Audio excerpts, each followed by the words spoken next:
We didn't need his little handouts. My husband's father laughed when I offered to help. In front of everyone, he mocked and bragged about his $53 million company. I felt the sting, but I stayed calm. I sent my advisor a quick text. Pull every dollar from Parker Group. Their panic meeting began minutes later. We don't need your little handouts of advice. Adam Parker's words hung in the air like poison. The entire table went silent. His wife Vivian smiled that practice smile wealthy women perfect over decades. Zachary, my husband, looked down at his plate and said nothing. His sister Emma smirked behind her napkin. His brother Noah suddenly found his wine glass fascinating. Before we continue, I want to thank you for being here and sharing these stories about claiming your worth. If you believe everyone deserves respect, regardless of their background, please consider subscribing. It's free and helps us reach more people who need to hear this. Now, let's see what happened. Next, I just spent 20 minutes explaining why their $53 million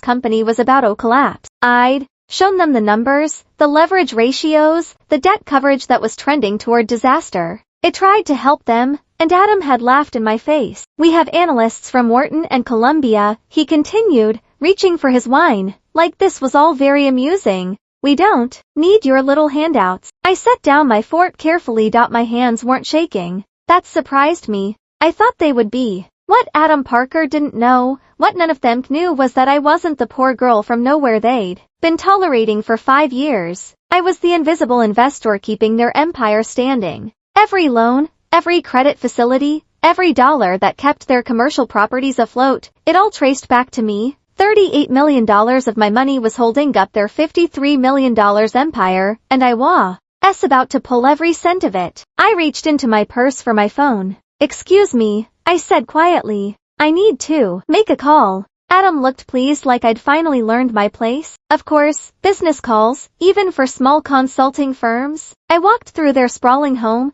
8,000 square ft off marble floors and imported furniture, and locked myself in Adam's study. The irony wasn't lost on me. I pulled up my encrypted messaging app and found Marcus Brennan, my investment advisor. My thumb hovered over the screen for maybe 3 seconds. Not because I was uncertain, but because I was thinking about how I'd gotten here. How a girl from Corpus Christi, who used to hide her free lunch card, had ended up holding the fate of a $53 million empire in her hands. I typed * execute full withdrawal from Parker Group. All facilities immediate effect * 3 dots appeared almost instantly. Marcus knew exactly what this meant. * that's $38 million across 7 facilities. This triggers cross-default clauses on their external debt. They're looking at $61 million in immediate obligations, with maybe $9 million in liquid assets. I know * Sophia, are you sure this is nuclear? I thought about Adam's laugh about Zachary's silence about 5 years of buying, treated like a charity case, who should be grateful for scraps of acceptance. * if he never been more sure. And Marcus, make sure Adam gets the notifications directly. I want him to see it tonight. * understood. Dorothy would be proud. * I stared at that message. Dorothy. God, I wish she could see this. But she'd prepared me for it. She'd seen it coming years before I did. Dorothy Whitmore had been 82 years old when she walked into my tiny office on a Tuesday afternoon 6 years ago. I was 24, drowning in student loan debt, running a struggling financial consulting firm out of a converted storage room in South Austin. I had 3 clients, all of them small businesses, barely scraping by, and I was 1 bad month away from losing everything. Dorothy wore a crisp linen suit and had white hair cut sharp as a blade. She sat across from my second-hand desk and said, "M.R.S. Chin speaks very highly of you. I need someone to review my estate planning." I'd almost said no. I'd never worked with someone that wealthy. I could tell just by looking at her. The way she carried herself, the quality of her clothes, the weight of old money that didn't need to announce itself. But I needed the work, so I said yes. What I didn't know then was that Dorothy wasn't just looking for an estate planner. She was looking for someone like her, someone who'd grown up with nothing, someone who understood what money actually meant. Tell me about yourself, she'd said during that first meeting. So I did. I told her about growing up in Corpus Christi, about my mother, who cleaned houses for wealthy families on the north side of town, about my father, who drove trucks until the accident left him disabled when I was 9. I told her about learning to calculate the cost of everything generic cereal versus name brand thrift store clothes. The free lunch card I'd hide in my palm so the other kids wouldn't see. Dorothy had listened without interrupting. When I finished, she nodded slowly. Good, she said. You know what money actually means. Most people born with it never learn. She hired me. Then she did something I never expected. She mentored me. For 3 years, Dorothy taught me everything. Not just about finance, though she was brilliant at that. She'd made her fortune in West Texas oil fields in the 1960s. A woman in a man's world who'd learned to be smarter, faster, and more ruthless than anyone expected. But she taught me about power too. About strategy, about invisibility as a weapon.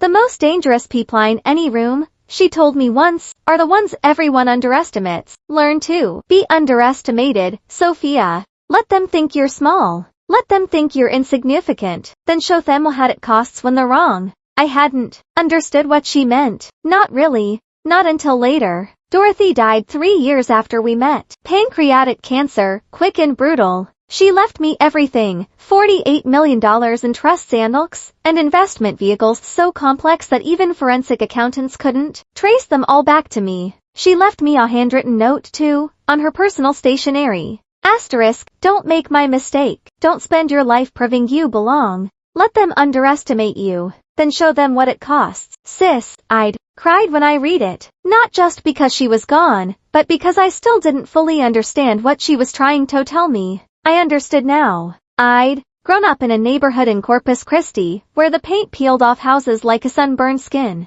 where my mother came home exhausted every evening carrying Tupperware containers filled with leftovers from the families she cleaned for half a casserole, leftover roast chicken, things they'd throw away otherwise. She'd wash those containers carefully and return them the next day, and I'd pretend not to notice the humiliation in the way she never quite met their eyes. My father's disability check was $1,100 a month. I had to cover rent, utilities, food, his pain, medication, everything. I learned to manage our finances when I was 15 years old. I found tax credits my parents didn't know existed. I called the electric company to negotiate payment plans. I discovered that if you asked the right questions in the right tone, polite but firm, respectful but persistent, even people whose job was to say no would sometimes say yes. I had a gift for numbers, for CI ing patterns, for understanding how money moved and where it leaked. My high school guidance counselor, Mrs. Chin,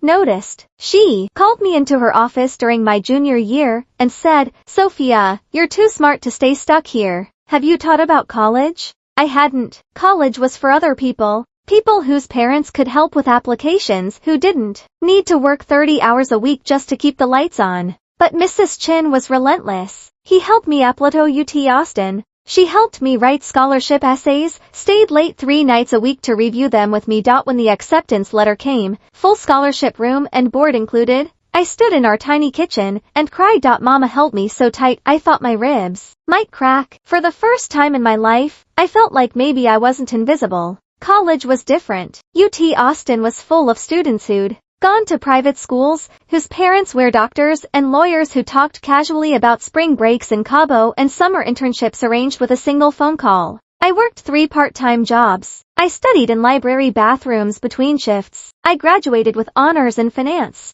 and $60,000 in student loan debt. I started my consulting firm because I couldn't afford to take an unpaid internship at a big firm. It barely kept me afloat. I lived in a studio apartment with a Murphy bed that didn't fold upright. I ate ramen more nights than I care to remember. Then Dorothy walked into my life and changed everything. She'd been Mrs. Chen's college roommate decades ago. When Mrs. Chen told her about me, Dorothy came to see for herself. He mentored me. She invested in me. And when she died, she left me everything, $48 million that knew about. I kept it hidden when I met Zachary Parker 2 years later at a charity fundraiser. I wanted to know if it loved me for who I was, not what I had. I thought if his family accepted me without knowing about the money, it told me something real. I'd been so naive. My phone buzzed in my hand. Marcus * done. Notification sent. Processing will complete in 12 minutes. * 12 minutes until the world ended. I stood in Adam Parker's study, surrounded by photographs of his business triumphs, his framed deals, his monuments to himself. There wasn't a single photo of his children. Not one picture of Zachary or Emma or Noah. Just Adam's empire displayed like trophies. I thought about Dorothy's note, about invisibility as a weapon, about being underestimated. I thought about 5-year soft Sunday dinners, where I'd made myself small, where I'd stayed quiet, where I'd let them dismiss me and mock me and treat me like I should be grateful they'd let me into their world. They'd called my insights little handouts. They were about to learn what real handouts looked like. I checked my reflection in the window, smoothed my dress, steadied me breathing, and walked back to the dining table. 8 minutes left. I returned to the dining room and slid back into my chair. The salmon on my plate had gone cold, but I cut into it anyway, my movements deliberate and calm. Around me, conversation continued like nothing had changed. Emma was telling some story about a boutique opening in River Oaks. Noah was refilling his wine glass. Vivian was nodding along with that practiced interest wealthy women use when they're not really listening. Zachary glanced at me. Everything okay? Fine, I said. Just work. He smiled and turned back to his brother. He didn't ask what kind of work. He never did. I counted down in my head. 7 minutes left. It's strange how clearly you can see the truth when you finally stop looking away from it. Sitting there at that table watching Zachary laugh at his father's jokes, I could pinpoint the exact moment I should have known this would never work. It was our wedding day. We'd gotten married on a beach in Port Wau. Small ceremony, just family, the way Zachary had wanted it. His mother, Vivian, had kissed my cheek and said, "Welcome to the family, dear," in a tone that sounded more like condolence than congratulation. His father, Adam, had shaken my hand with a grip that lasted half a second too short, like he was touching something unpleasant. His sister, Emma, had barely looked at me. His brother, Noah, had asked what I did for a living, and when I said financial consulting, he'd smiled like I'd told a joke. I told myself it didn't matter. I told myself they'd warm up eventually. I told myself Zachary loved me, and that was enough. God, I'd been so naive. I met Zachary 2 years after Dorothy died at a charity fundraiser. I almost didn't attend. It was one of those black tie events where etiquettes cost more than I used to make in a month. My consulting firm had been hired to advise the organization on financial planning, so I was invited. I'd stood in my closet for an hour trying to figure out what to wear. Everything I owned felt wrong, too cheap, too plain, too obviously not from the right stores. I finally settled on a simple black dress from Marshall's that had cost $40 and made me feel like an imposter. The venue as the Four Seasons, crystal chandeliers, string quartet, women in gowns that cost more than my monthly rent. I'd gotten a glass of wine from the bar and was calculating how soon I could leave without buying food when Zachary approached me. "You look like you'd rather be anywhere else," he'd said, smiling. I'd almost lied, almost given him the polite response. But something about his smile made me honest. Is it that obvious? Only Tosamon,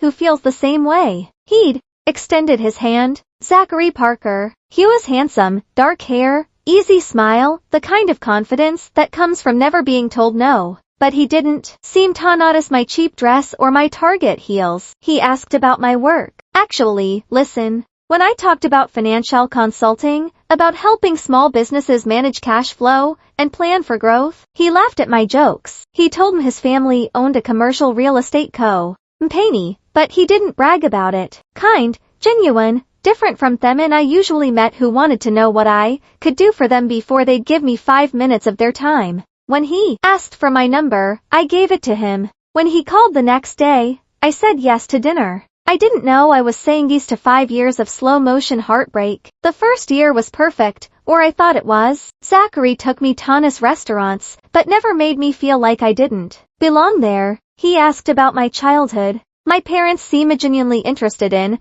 where I came from. He didn't flinch when I told him about the thrift store clothes and the free lunch card. He said it made him respect me more that I'd built something from nothing. I believed him. God, I believed him. I kept my wealth hidden. Dorothy's fortune stayed invisible, locked in trusts and investment vehicles so complex that even Zachary's family's accountants wouldn't spot them. I wanted him to love me for me, not for what I owed. I wanted to know if this was real. Looking back, I can see all the signs I missed. The way he'd casually mention his family's wealth, not bragging exactly, but making sure I understood the world he came from. The way he'd pick up every check without asking if I wanted to split it, like the idea of me paying was absurd. The way he'd introduced me to his friends. This is Sophia. She's a financial consultant. She's brilliant, built her own business from scratch. Always emphasizing the from scratch part like it was the most interesting thing about me. But I told myself I was being paranoid. I told myself he was just proud of me. I told myself this was what love looked like. Someone who saw Pa Street my background and loved me anyway. The word anyway should have been my first clue. We got engaged after 8 months, married 6 months after that. His family was polite at the wedding, but distant, like they were attending out of obligation rather than joy. I'd invited my mother, who'd worn her nicest dress and cried through the entire ceremony. I'd invited Mrs. Chin, my high school guidance counselor, who'd hugged me so tight afterward and whispered, "Dorothy would be so proud." I'd invited the handful of friends I'd made in college and through my consulting work. People who really knew me. Zachary's side of the aisle was 3 times the size of mine. Extended family, business associates, friends from prep school and college. They'd smiled politely when introduced to my guests, made small talk that felt more like ethnographic research than genuine interest. After the wedding, things started changing fully subtly.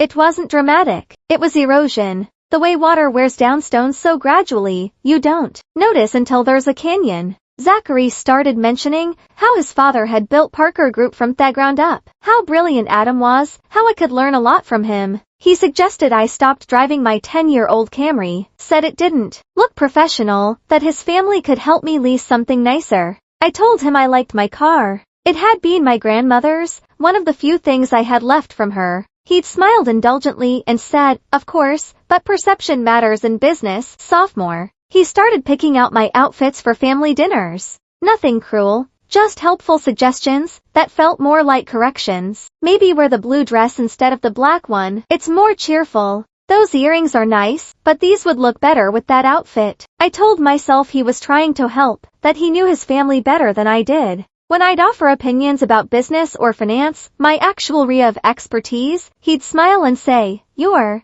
smart soft, but this is a different level." Different level, like it was playing junior varsity while his family was in the pros. He started repeating his father's phrases, big picture thinking, real money, strategic vision, words that meant nothing but sounded important. He told his parents everything, what I said, what I worried about, what I dreamed about. I'd hear Idako back at Sunday dinners and Adam's voice, twisted into punchlines that made everyone laugh except me. I felt myself shrinking, becoming smaller, quieter. The girl who'd managed her family's finances at 15, who'd graduated with honors from UT Austin, who'd built a consulting firm from nothing. She was disappearing, and I didn't know how to stop it. The Sunday dinners were the worst. Every week, we drive to that Parker estate in Zachary's BMW. He'd stopped letting me drive anywhere we went together, said it was easier if he drove. The house was 8,000 square ft of marble and crystal, the kind that appeared in architecture magazines. Vivian would serve elaborate meals, prepared by a chef whose name she never mentioned, served by staff who were even more invisible than I was. Adam would hold court at the head of the table, telling stories about business victories, about competitors he'd crushed, about deals he'd won through what he called strategic maneuvering, and what I recognized as borderline predatory lending practices. Emma and Noah would laugh on cue, performing roles as beautiful children. Zachary would nod along, seeking his father's approval in every gesture, and I would sit there invisible until someone remembered I existed. "Sophia, dear, do you understand how commercial real estate works?" Vivian had asked once, her tone dripping with gentle condescension. "Sophia, have you ever been to the Hamptons?" Emma had asked another time, knowing full well I hadn't. "Sophia, that's a lovely dress. Is it from Target?" Noah had asked, and everyone had laughed like it was the funniest thing they'd heard all week. Always with smiles, always with kindness in their voices. But I felt every word like a paper cut, small and stinging, adding up to something that bled. I stopped offering opinions. I stopped talking unless directly asked. I became a ghost at their table, and no one noticed except me. 5 minutes left. Adam's phone started buzzing against the table. Once, twice, then it rang, a sharp, insistent sound that cut through Emma's story mid-sentence. He frowned at the screen. Terrence, he said, identifying his CFO. This better be important. He stood and walked toward the hallway, phone pressed to his ear. I watched him go. My hands were steady. My breathing was calm. Zachary was still laughing at something Noah had said, completely oblivious. In the hallway, I heard Adam's voice change. What? No, that can't be right. Check again. Vivian's hand froze halfway to her wine glass. What do you mean withdrawn? Adam's voice was louder now, strained. All of it. The table went silent. I cut another piece of salmon and took a bite. Tasted like absolutely nothing. Adam appeared in the doorway, his face drained of color. The phone was still pressed to his ear, but his hand had gone slack. For the first time in 5 years, I saw something in his eyes I'd never seen before. Genuine fear. Dad, Noah said, setting down his wine glass. What's wrong? Adam didn't answer immediately. He was staring at nothing, processing something his mind couldn't quite accept. Finally, he lowered the phone. Someone just pulled Whitmore Capital's entire investment from Parker Group, he said, his voice hollow. $38 million effective immediately. The room exploded. Whitmore Capital. Emma's voice pitched higher. That's our primary credit facility. Without that, we can't cover the Dallas portfolio closing. No started. The debt service on the Houston properties alone. Zachary looked genuinely panicked. Vivian's hand went to her throat, her fingers finding the pearl necklace there like a lifeline. I took another bite of salmon. She'd slowly swallowed. Adam's eyes swept the room, landing on each family member in turn, looking for answers, for explanations, for someone to tell him this was a mistake. Then his gaze found mine. Really, found mine. And I watched the realization dawn across his face like a sunrise. Who controls Whitmore Capital? He asked slowly, his voice barely above a whisper. I set down my fork with deliberate care. The crystal clinked softly against the china. In the silence, it sounded like a gunshot. I do, I said calmly, along with several other investment vehicles that you're about to become very familiar with. The silence that followed was absolute. Zachary's mouth opened, but no words came out. Emma's face had gone pale. Noah looked between me and his father like he was trying to solve an impossible equation. Vivian's hand was still at her throat, frozen. You? Adam's voice cracked. He cleared his throat and tried again. You what? I own Whitmore Capital Holdings, I said, my voice steady and clear. The silent investment fund that's been financing Parker Group for the past 5 years, the bridge financing for the Dallas acquisition, the credit facility for your Houston properties, the operational capital that's been covering your cash flow gaps, all of it, mine. I'd been reviewing their financials for 3 months before tonight. It had started innocently enough. Zachary had left a quarterly report on his desk at the condo, and I'd glanced at it while waiting for him to get ready for dinner. What I saw made my stomach drop. The leverage ratios were catastrophic. The debt service coverage was barely above water. They'd acquired a struggling commercial property portfolio in Dallas using bridge financing that was coming due in 6 months, and they didn't have the liquidity to cover it. But what made me physically ill was recognizing the primary lender's name, Whitmore Capital Holdings. My company, the investment vehicle I'd structured with Marcus after Dorothy died. They didn't know it was mine. I'd been unknowingly propping up Parker Empire for years. Every snide comment about my little consulting business, every dismissal of my opinions, every humiliation at this table, all of it funded by my silence and my money. I'd felt sick, but I'd also felt something else, a cold,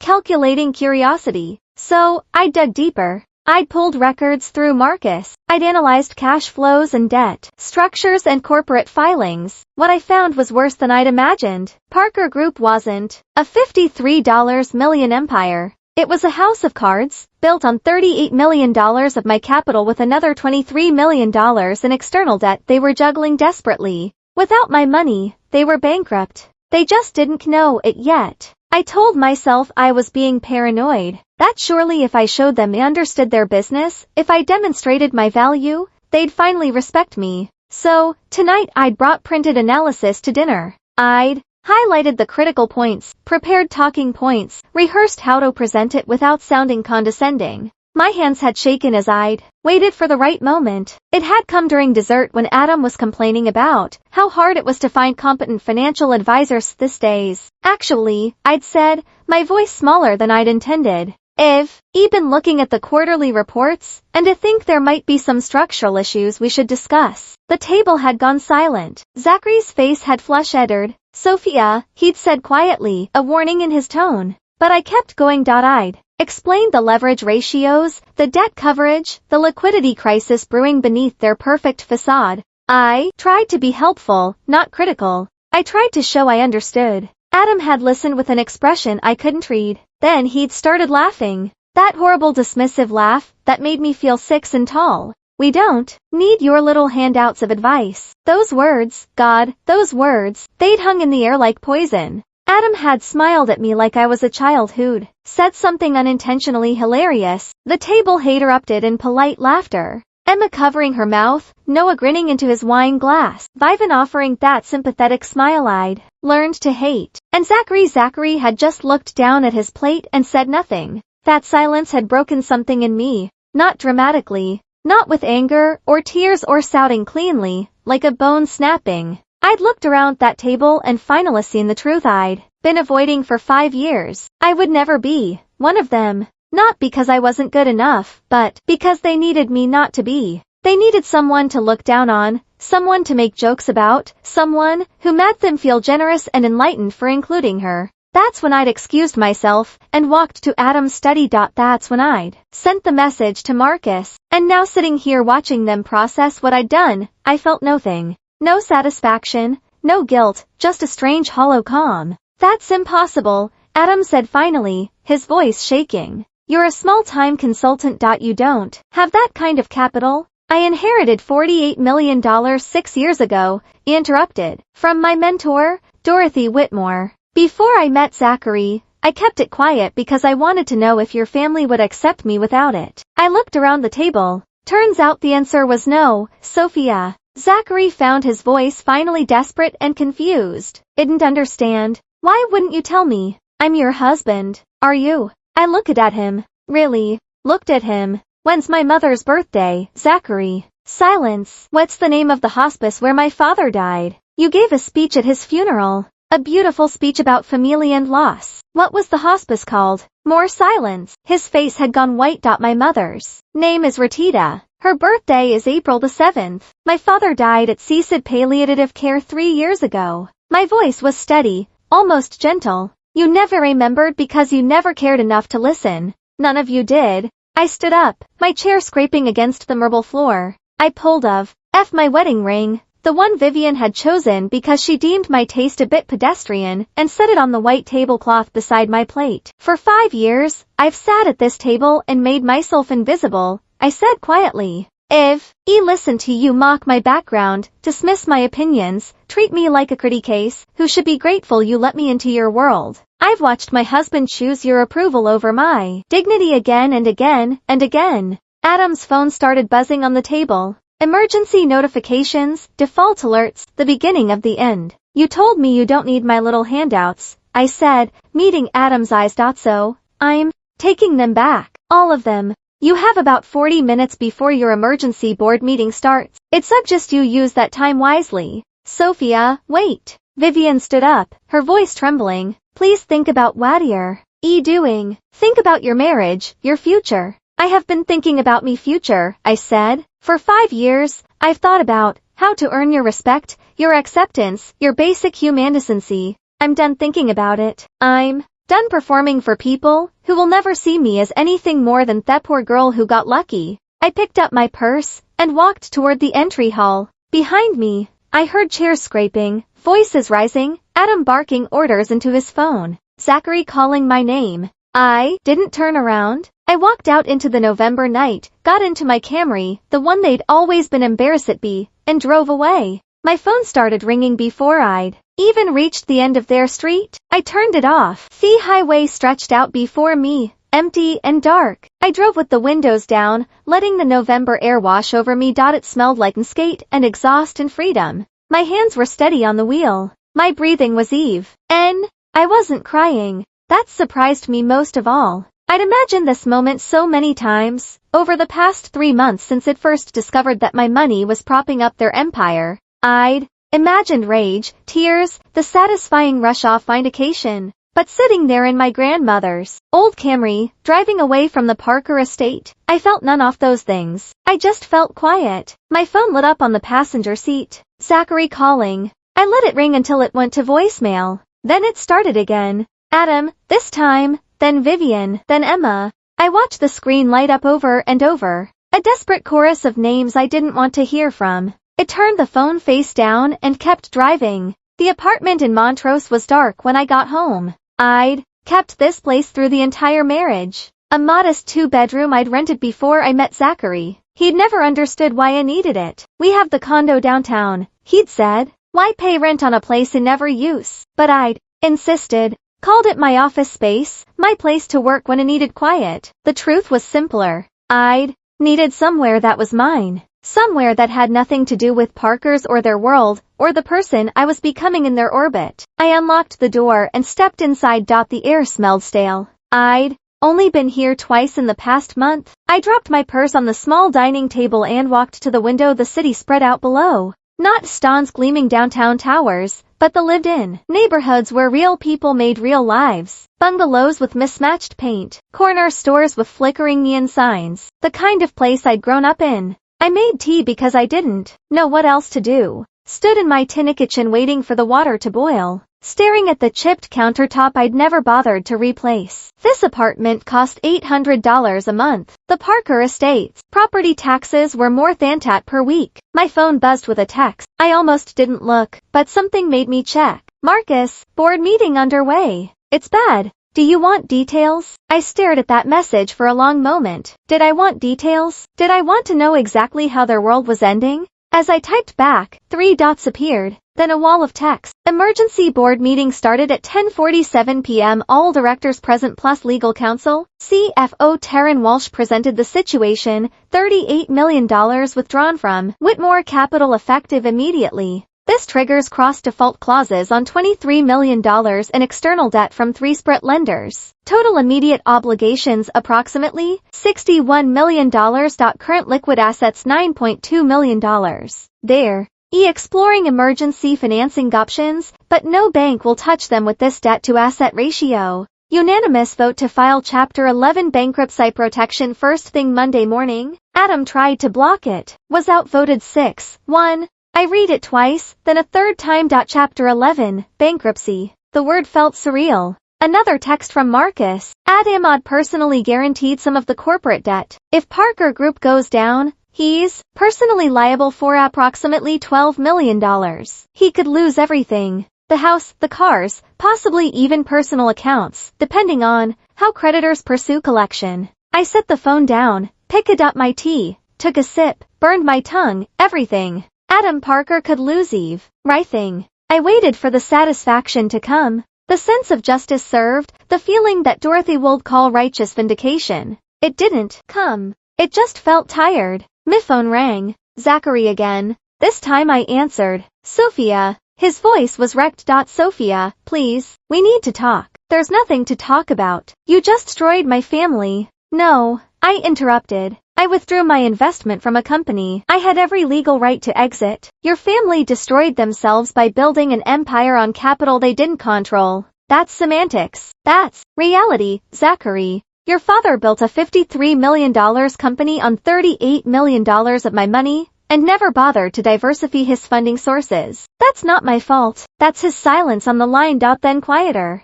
Why didn't you tell me about the money, about Dorothy, about any of it? I walked to the window, pressed my forehead against the cool glass. Because I wanted to know if you'd love me without it, if your family would accept me without it. I wanted to know if any of this was real. It was real. God, Sophia, I love you. Do you? I felt something crack in my chest. What's my mother's favorite flower? Zachary. Silence. What's the scar on my shoulder from? What was my childhood dog's name? What's my favorite book? More silence. Longer this time. You don't. No, I said softly. You never bothered to learn. For 5 years, you've been married to an idea of me, the grateful girl from nowhere who made you feel generous. But you never bothered to know the actual me. That's not fair. You looked down at your plate tonight while your father humiliated me. You've done it 100 times, 1,000 times. Every Sunday dinner, every family gathering, Every moment that mattered, you chose their approval over my dignity.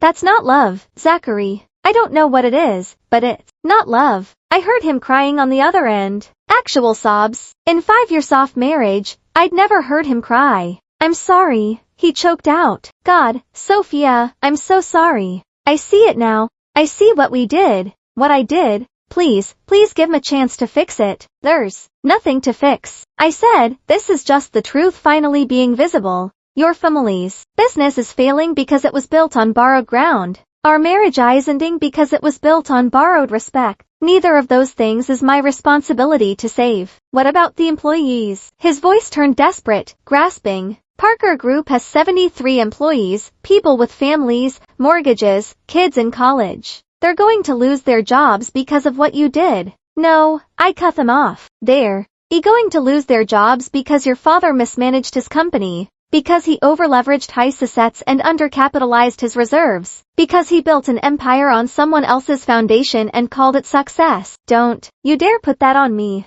But you could fix it. You could reinvest just enough to keep us afloat through restructuring. Why would I do that? Because he struggled for words. Because your family. Because you loved me once. Because it's the right thing to do. I laughed. It came out bitter and broken. The right thing to do. The right thing would have been treating me with basic human respect for the past 5 years. The right thing would have been your father listening when I tried to help instead of laughing in my face. The right thing would have been you defending me just once. Just one time standing up and saying, don't talk to my wife like that. But you never did. None of you did. Sophia, please. My lawyer will send divorce papers. I said you can keep everything that's legally yours. I don't want any of it. Don't do this. It's already done, Zachary. It was done the moment you sat there and said nothing while your father called my concerns little handouts. It was done the moment you chose them over me for the 1000th time. I just finally stopped pretending otherwise. I ended the call, turned off my phone. Sat down on my second-hand couch in my $800 apartment and stared at the wall. The tea had gone cold in my hands. Outside, the city hummed with life, cars passing, sirens in the distance, summons, music thumping through thin walls, the sounds of people living their ordinary lives, unaware that a few miles away, an empire was crumbling. I thought about Adam Parker sitting in that emergency board meeting, watching his life's work collapse in real time. I thought about Vivian probably already calling her friends, trying to control the narrative before it got out. I thought about Emma and Noah scrambling to figure out how this affected their trust funds, their futures. I thought about Zachary, who just lost both his family's business and his wife in the same night. I waited for guilt to come, for regret, for the hello feeling Dorothy used to warn me about. The emptiness that comes after revenge, when you realize victory doesn't fill the hole that hurt left behind. But I didn't feel empty. I felt like I could finally breathe. My phone was off, but I could imagine the messages piling up, the voicemails, the desperate attempts to negotiate, to bargain, to make me responsible for fixing what I hadn't broken. I didn't turn it back on. Instead, I finished my cold tea, went to my bedroom, and lay down fully clothed on top of the cover, stared at the ceiling with its water stain in the corner that looked like a map of Italy. In the morning, I'd call my lawyer. I'd start divorce proceedings. I'd begin the legal process of permanently separating my life from the Parkers. But tonight, I just lay there in the dark, listening to the city outside my window, and let myself be free. I woke up to sunlight streaming through unfamiliar windows. For a moment, I didn't remember where I was. Then it came back. The apartment in Montreux, the one I'd kept secret, place that was mine alone. I'd slept in my clothes. My makeup was smeared across the pillow. My phone was still off, sitting on the nightstand like a dead thing. It was Monday morning.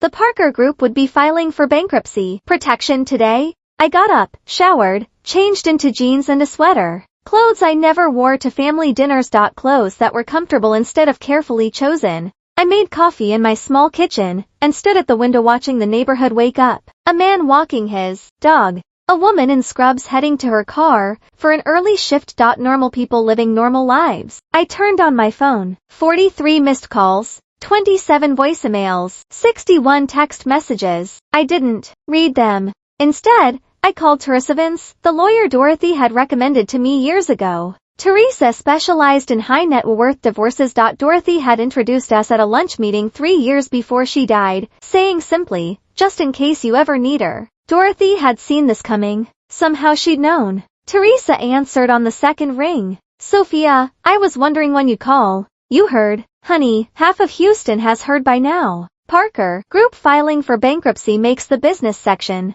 The daughter-in-law, who pulled the funding, makes the gossip columns. She paused. Are you okay? I'm fine. I need to file for divorce. Come to my office. 200. Bring any financial documents you have. Though, from what you understand, you won't be asking for much. I don't want anything from him. Well, I'll discuss it. 200. She hung up before I could argue. My phone buzzed with a new call. My mother. I'd been avoiding her since last night, knowing she'd see it on the news, knowing she'd worry. I answered. Sophia Maria Reeves. Her voice was tight with concern. Are you going to tell me what's happening, or am I supposed to learn about my daughter's life from Channel 11 News? Mama, they're saying you destroyed the Parker Company. They're saying you've been secretly wealthy this whole time. They're saying. Her voice caught. Baby, are you safe? Are you okay? Something in me chest loosened after everything, the Parkers, the lies, the performance of being someone I wasn't. My mother's first question wasn't about the money or the scandal.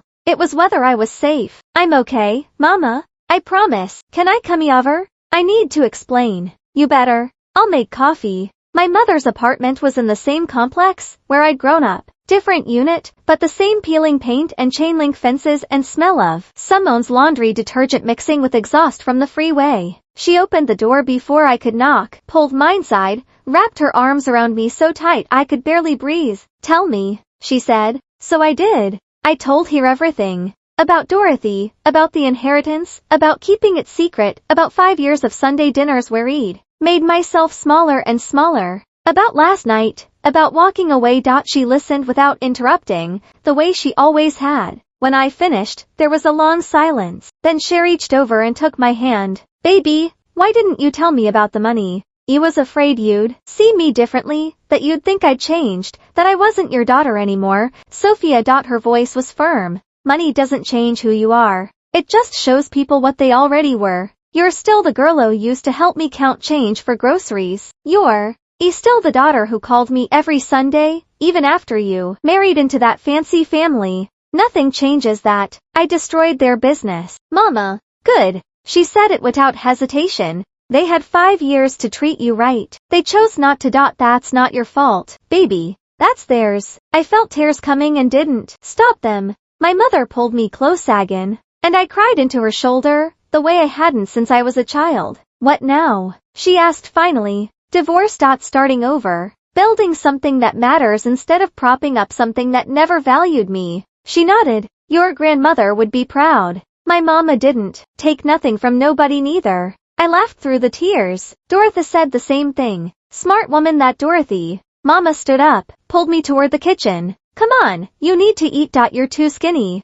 That family never fed you right. At Teresa's office that afternoon, I signed papers. Petition for divorce. Asset disclosure forms. A statement of separation. Zachary's going to fight this, Teresa said, tapping her pen against the desk. Not because he loves you, though he'll claim that. Because he's terrified that if you divorce him, there's zero chance of you reinvesting in Parker Group. Let him fight. I'm not changing my mind. Good. Teresa smiled. Now, about the settlement. Texas is a community property state. Technically, you're entitled to half of everything acquired during the marriage. I don't want any of it, Sophia. I don't want his condo or his car or his investment accounts. I don't want anything that ties me to him or his family. I just want out. Teresa studied me for a long moment. All right, but we're putting protections in place. He doesn't get to claim any of your premarital assets, no claim on your consulting business or any of your investment vehicles,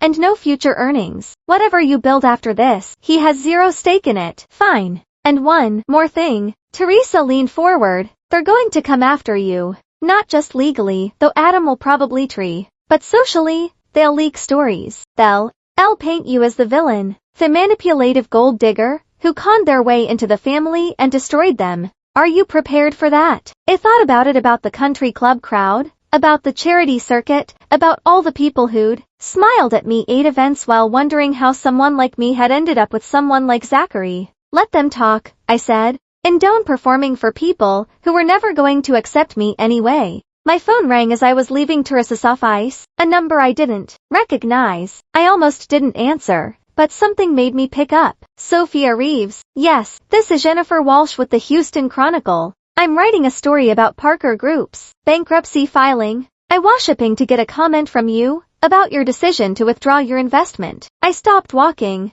How did you get this number? Public records. Your consulting firm is listed as a subsidiary of Whitmore Capital Holdings. I'm just doing my job, Miss Reeves. Do you have any comment on the bankruptcy? I should have hung up. Teresa would have told me to hang up, but something in me, the girl from Corpus Christi who'd learned to be invisible, who'd spent 5 years being dismissed, wanted to be heard. Parker Group's financial difficulties stem from overleveraging their assets and poor capital management. I said, as an investor, I exercised my legal right to withdraw my capital when I determined the company was no longer a sound investment. That's standard business practice. If you want to know why they're filing for bankruptcy, you should ask their CEO. Wife built a $53 million company on someone else's foundation and never bothered to diversify his funding sources. Silence on the other end. Then can I quote you on that? Every word. Eyeing up. Teresa was going to kill me, but I didn't care. I'd been silent for 5 years. I'd made myself small and quiet and invisible. I was done being invisible. I drove back to my apartment as the sunset painting the Houston sky in oranges and purples. My phone kept ringing. More journalists probably, or maybe the Parkers trying different numbers. I turned it off again. Inside of me apartment, I made dinner. Real dinner, not the elaborate meals Vivens chef prepared. Just pasta with olive oil and garlic, the kind of thing my mother used to make when money was tight. I ate alone at my small table looking out at city lights, and for the first time in 5 years, I felt like myself. The pasta tasted like nothing, but I finished it. Anyway, washed the dish, dried it, put it back in the cabinet. Small, deliberate actions that felt like reclaiming normally. My phone buzzed on the counter. I turned it back on after talking to my mother, and now it wouldn't stop. Another voicemail. Another text. The world demanding explanations, reactions, statements. I ignored all of it except one name. Marcus. His text was brief. Asterisk, call me when you can. Not urgent, but important. Asterisk. Icald. Sophia. His voice was different than it had been this morning. Heavier. I need to tell you something, and you're not going to like it. I sat down at my small kitchen table. What happened? Zachary showed up at my office 2 hours ago. My stomach dropped. How did he even know where? He hired a private investigator. Found out I manage your portfolio. He wanted to meet face to face. Marcus paused. He offered me $2 million to convince you to reinvest in Parker Group. Just enough to keep them afloat through restructuring. I closed my eyes. What did you say? I told him to leave before I called security. But Sophia? He's not going to stop. He's desperate. They all are. Another pause. There's something else. Adam's lawyer sent a letter this afternoon. They're threatening to sue you for, and I quote, torches, interference with business relationships, and breach of fiduciary duty. That's absurd. I had every legal right. I know. My lawyers know. Their lawyers probably know, too. But they're going to make noise anyway. They're going to try to paint you as the villain. Drag this out. Make it expensive and exhausting until you cave, and give them something. I stared at the wall of my tiny kitchen. The paint was chipped near the window frame. I'd never bothered to fix it. Let them try. Sophia. I'm not caving, Marcus. I'm not giving them a cent. If they want to sue, they can sue me. If they want to drag my name through the mud, they can try. But I'm not going back to buying invisible just because it makes them more comfortable. Silence on the other end. Then softer. Dorothy taught you well. She did. After I hung up, I sat there for a long time. The apartment was quiet except for the hum of the refrigerator and the muffled sound of my neighbor's television through the wall. This place, this modest and remarkable apartment was mine. No marble floors, not crystal chandeliers, no performance required. I thought about Zachary showing up at Marcus' office with a briefcase full of desperation, $2 million.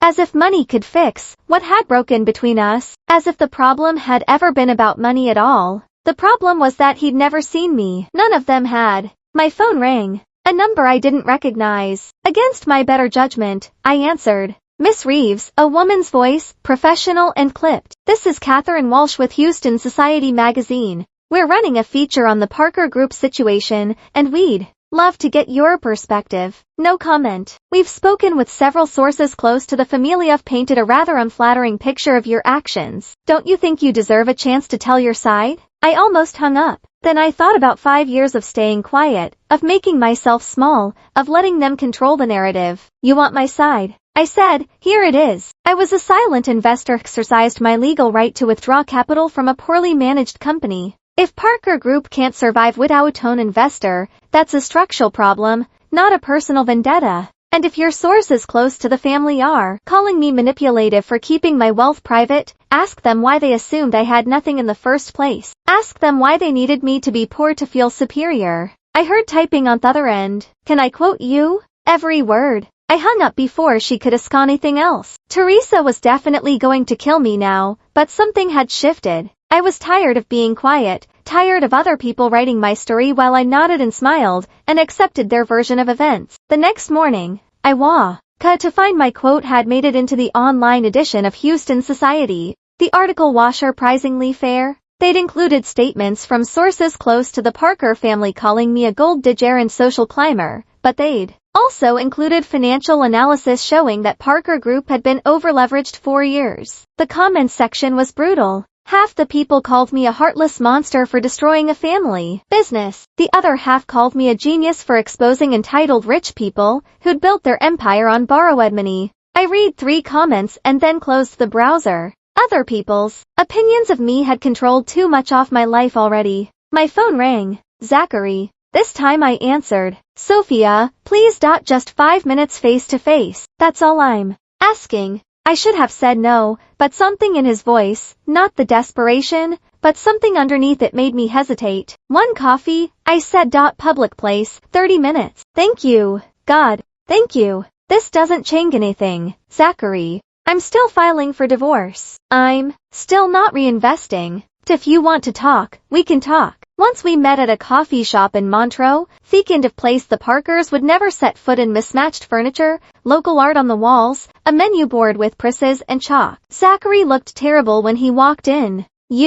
Unshaven, his expensive shirt wrinkled, dark circles under his eyes. He sat across from me, and for a long moment, neither of us spoke. I'm not here to ask you to save the company, he said finally. I know that's done. The bankruptcy is going through. Dad's losing the house. We're all starting over. He looked up at me. I'm here because I owe you an apology. A real one. I waited. I didn't see you, he said, his voice cracking. For 5 years, I didn't see you. I saw the version I wanted. The woman from humble beginnings who'd be grateful for my family's world, who'd make me feel like a good person for loving you. But I never saw who you actually were. I never asked the right questions. I never defended you when it mattered. He wiped his eyes. You asked me what your mother's favorite flower was? I still don't. No? I should know. I should know everything about you. But I was too busy, trying to turn you into who I wanted you to be. I felt something crack in my chest. Not forgiveness. Not yet. Maybe never.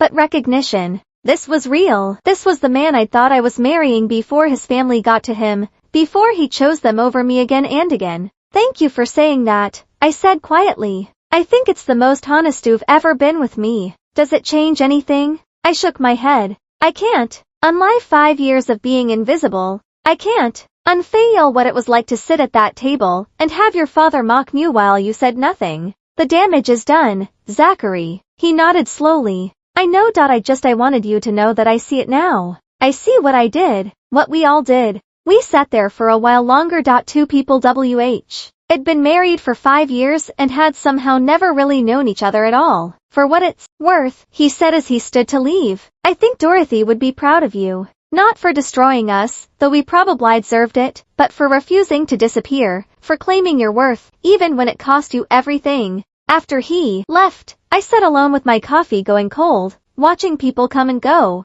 A young couple laughing over shared pastries, an older woman reading a paperback novel, a man working on a laptop, headphones blocking out the world, normal people living normal lives, not performing for anyone. No. I pulled out my phone and opened my notes app, started typing. The Whitmore Initiative, a foundation providing capital and mentorship to women entrepreneurs from working class backgrounds. No charity, no condescension, just investment in people. Have been invisible too long? I stared at those words for a long time. Then I called Marcus. I want to start a foundation. I said, I want to use Dorothy's money, my money, to do what she did for me. Find brilliant women who've been overlooked and give them real opportunities. That's a beautiful idea, Marcus said. How much are you thinking? 5 million to start. More as we grow. I'll start drawing up the paperwork. I hung up and looked around the coffee shop at the art on the walls made by local artists who'd probably never set foot in a gallery, at the mismatched chairs someone had rescued and refinished, at the menu board with its hand-drawn letters. This was real. This was the world I'd come from. The world I'd never really left, even when I tried to fit into the Parkers' Marblepolis. I was going home. Not to Corpus Christi, but to myself. And for the first time since that dinner table revelation, I smiled. The smile faded as I walked back to my apartment, but the lightness remained. I had a direction now, a purpose that was mine, not borrowed from someone else's expectations. The Whitmore Initiative. Dorothy would have loved the name. Over the next week, I threw myself into planning. Marcus connected me with lawyers who specialized in nonprofit formation. I drafted mission statements at my kitchen table, revised them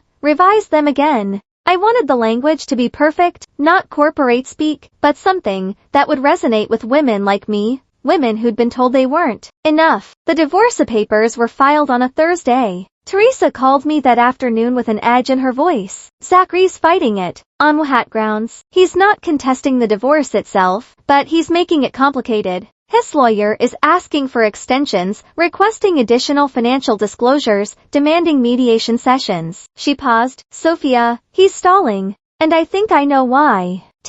His lawyer keeps bringing up the possibility of reconciliation. They're offering you things, half the condo alimony, though God knows that's laughable given your wealth, but every offer comes with a caveat. They want you to consider reinvesting some capital in Parker Group, just enough to keep them afloat through restructuring. I closed my eyes. How much? 15 million. No, but they're going to drag this out as long as they can, hoping you'll get tired of the fight, and give them something just to make it stop. Teresa's voice softened. Sophia, you need to prepare yourself. This could take months, maybe longer. And it's going to get ugly. Let it get ugly. I'm not giving them a cent. Good. I'll tell their lawyer we're not interested in any negotiations that involve your capital. Divorce only. No business entanglements. After I hung up, I sat on my couch staring at the wall. $15 million. To them, it was a lifeline. To me, it was the cost of my dignity for 5 years, and they still thought I owed them.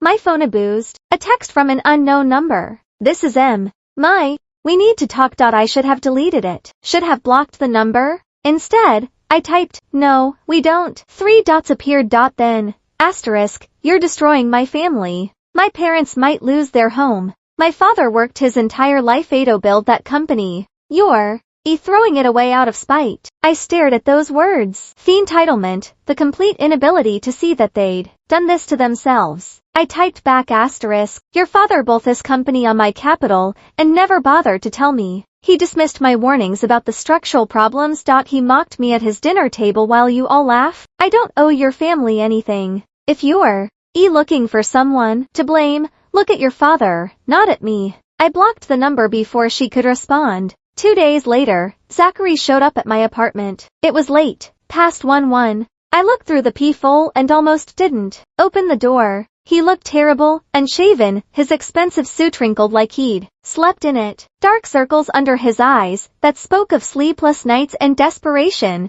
But something in his posture stopped me from walking away. The Parker confidence was gone. He looked broken in a way I'd never seen before. I opened the door but left the chain on. Akri, it's late. Please, he said, 5 minutes. That's all I'm asking. Then I'll leave and never bother you again. Against every instinct, I let him in. He stood in my living room looking around like I'd never really seen it before. And he hadn't. I realized, in 5 years of marriage, he'd been here maybe 3 times, always briefly, always acting like he was visiting some quaint curiosity rather than a place that mattered to me. This is nice, he said quietly. Cozy. It's very you. I didn't respond, didn't offer him a seat, just waited. He sat anyway on the edge of my second-hand couch, his hands clasped between his knees like a penitent in church. I'm not here to ask you to save Parker Group, he said. I know that's done. The bankruptcy is going through. Dad's losing the house. The lawyers are already negotiating with creditors. We're all starting over from nothing. Then why are you here? He looked up at me and his eyes were red-rimmed and wet. Because I need to say I'm sorry. Really sorry. Not the kind where I'm trying to manipulate you into changing your mind. The kind where I finally understand what I did and I need you to know that I see it. I sat down in the chair across from him. Waited. I didn't see you, he said, his voice cracking. For 5 years, I didn't see you. I saw this version I'd created. The woman from humble beginnings who'd be grateful for my family's world, who'd make me feel generous and enlightened for loving her. But that wasn't you. That was never you. He wiped his eyes with the back of his hand. You asked me what your mother's favorite flower was, and I didn't know. I still don't know. You asked about your father's hospice and I couldn't remember, even though I stood at his funeral and gave a speech about family and love and all this stuff I didn't actually understand. Zachary, let me finish, please. He took a shaky breath. I never defended you because defending you would have meant challenging my father and Eve. I spent my entire life terrified of challenging him, terrified of disappointing him, terrified of losing his approval. I left bitter and broken. And now I've lost everything anyway. The company, their respect, probably my relationship with my family once they realize I'm not going to keep begging you to save them. You're not. He shook his head. I told Dad yesterday that I was done. That if he wanted to blame someone for Parker Group failing, he should look in the mirror, not at you. He hasn't spoken to him since. He looked at me directly. I should have said that 5 years ago. I should have defended you every single time. I should have told them that mocking you was unacceptable, that dismaying you was cruel, that you deserved better than the way they treated you. I felt something crack in me chest. Not forgiveness, not yet. Maybe never, but recognition. This was real. This was the man I'd thought I was marrying before his family had shaped him into someone else. Why now? I asked. Why are you finally seeing this now? Because losing everything made me realize what actually mattered. And what mattered? What should have always mattered was you. Actually, not the version I wanted you to be. He stood up slowly. I know it's too late. I know I destroyed what we had by choosing them over you again and again. But I wanted you to know that I see it now. I see what I did, what we all did, and I'm sorry. We stood there in my small living room, two people who'd been married for 5 years and had somehow never really known each other. Thank you for saying that, I said finally. I think it's the most honest you've ever been with me. Does it change anything? I shook my head. I can't unlie 5 years of being invisible. I can't unfail what it was like to have your father mock me while you sat there and said nothing. The damage is done, Zachary. We can't go back. He nodded. I know. He walked toward the door, then turned back. For what it's worth, I think Dorothy would be proud of you. Not for destroying us, though we probably deserved it, but for refusing to disappear. For refusing to let us make you small. After he left, I sat in the dark for a long time, processing. Maybe that was the closure I needed. Not forgiveness, not reconciliation, but acknowledgement. He'd finally seen me. 5 years too late. But he'd seen me. My phone buzzed with an email from Marcus. The Whitmore Initiative paperwork was ready for mis-signature, $5 million in initial funding. A board of directors that included Teresa, Marcus, and 3 other people who understood what it meant to build something from nothing. I opened my laptop and signed the digital documents. Every signature felt like a choice, not to dwell on what had been broken, but to build something new from the pieces. The next morning, I woke up to a voicemail from a number I didn't recognize. A woman's voice, young and uncertain.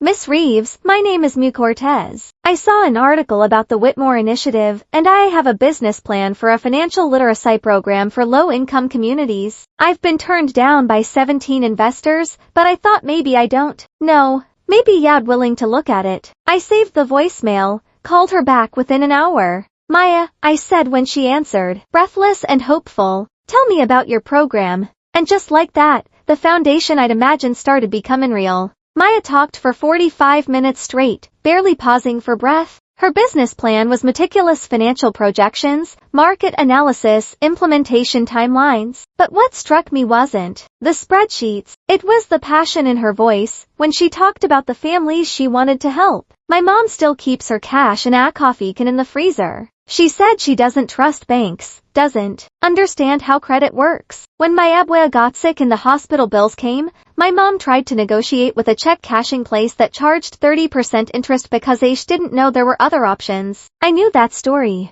I'd lived that story. How much do you need? I asked. I was hoping for $50,000 to start. Enough to hire 2 teachers, rent space in community centers, develop curriculum. I'll give you $200,000. Silence on the other end. Then I'm sorry. Did you say $200,000 plus 6 months off mentorship? I want weekly meetings. I want to see your books, your metrics, your growth strategy. And I want you to think bigger than 5 cities. Think 15. Think 50.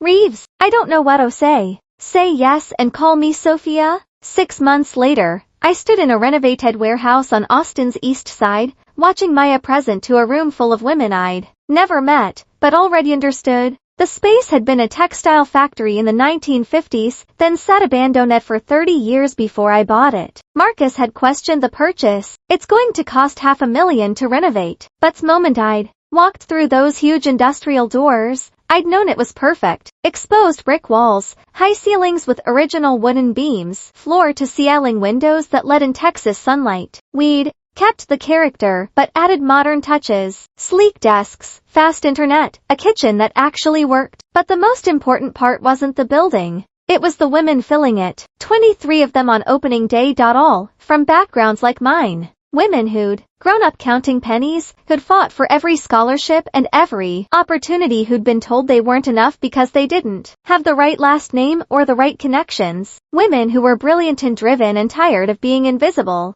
The Whitmore Initiative. Dorothy would have loved the name. Would have loved this. Women helping women. Capital flowing to people who actually understood struggle. Mentorship without condescension. Maya finished her presentation to enthusiastic applause. Her program was now operating in 8 cities, teaching financial literacy to 12,000 families. Traditional investors had initially passed were calling her, now trying to get in on the second funding round. You made them see me, shuttled me last week over coffee. You didn't just give me money, you made me visible. I'd cried when she said that. Real messy tears in a Starbucks on Congress Avenue, because that was the point. That had always been the point. After the presentations ended, I stood by the windows watching the Austin skyline catch the evening light. A hand touched my shoulder. Teresa Vance, my lawyer, holding 2 glasses of wine. Thought you could use this, she said, handing me one. Your divorce finalized today, by the W.A. Zachary signed without contesting anything. I took a sip. The wine was good. Not Parker family expensive, but good. How is he? According to my sources, working at a small investment firm in Dallas, living in a 1-bedroom apartment, going to therapy twice a week. Teresa studied me. You're allowed to feel something about that, you know, even if it's just relief. I feel quiet about it. I said. Not happy, not sad, just ready to close that chapter and the others. It followed the news from a distance, piecing together the aftermath of that November dinner from business filings and occasional updates from Marcus. Parker Group's bankruptcy had finalized 4 months after I walked out. Adam had lost the house, the cars, most of his personal wealth. He was still comfortable by normal standards. Retirement accounts the creditors couldn't touch, a smaller home in a less prestigious neighborhood, but the empire was gone. Vivian had filed for divorce. She'd stood by him through the business collapse, but when she discovered he'd been hiding the extent of their financial exposure from her, something broke. She got the remaining assets in the settlement and moved to Santa Fe.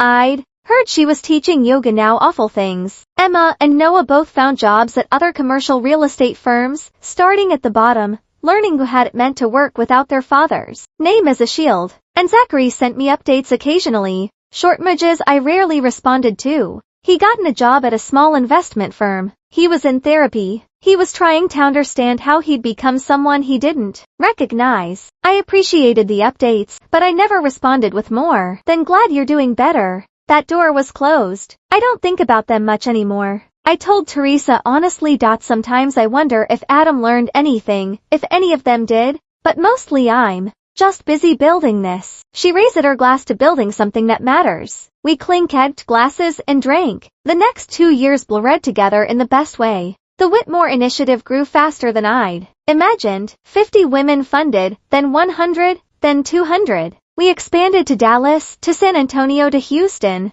Women who'd been told they weren't smart enough, weren't connected enough, weren't enough. They were building businesses, creating jobs, changing their communities. I kept a file of their messages, screenshots of texts and emails that I read when I needed reminding of why I'd walked away from the Parkers. Asterisk, you didn't just fund my business. You gave me permission to take up space. Sis asterisk, my daughter asked me yesterday if girls can be entrepreneurs. I got to say yes because of you. Sis, I've been invisible my whole life. Thank you for finally seeing me, sis. That list one came from a woman named Jennifer who'd started a tech company teaching coding to kids in underserved schools. She'd been rejected by 47 investors before I said yes. Now, she had contracts with school districts across 3 states. 2 years after that November dinner, I was invited to speak at a conference for women in finance. 300 women packed into a hotel ballroom in downtown Houston. Most of young, most of them hungry in the way I recognized. The organizer had asked me to talk about my journey from poverty to wealth, from invisible to investor. She'd said it's an inspiring story.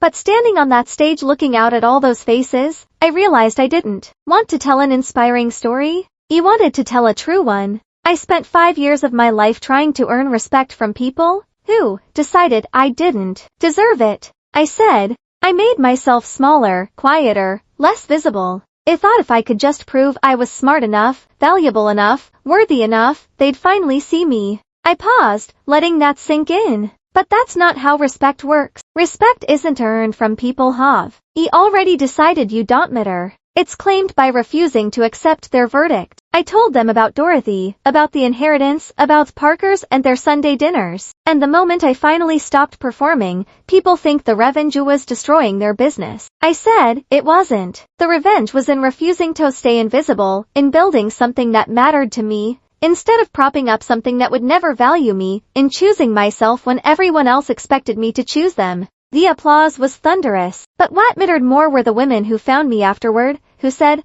I needed to hear that, who said, I've been making myself invisible, too, who said, thank you for showing me it's okay to walk away. One young woman, barely 25, grabbed my hand with tears in her eyes. My boyfriend's family treats me like you described. I thought I was being too sensitive. You're not, I told her. And you deserve better. She nodded, wiping her eyes. I think I'm going to leave. Good. I said, build something beautiful from what comes next. Driving home that night, I took a detour past the old Parker estate. Someone else owned it now. The bankruptcy sale had happened months ago. The new owners had planted different flowers, painted that trim a different color. Look, it's smaller than I remembered, less imposing, just a house. I didn't stop, just drove past, noting the change, and kept going. My apartment in Montreux was dark when I got home. I'd bought the building last year, converted it into affordable housing for women in the Whitmore Initiative. I lived in the same modest 2-bedroom I'd always had.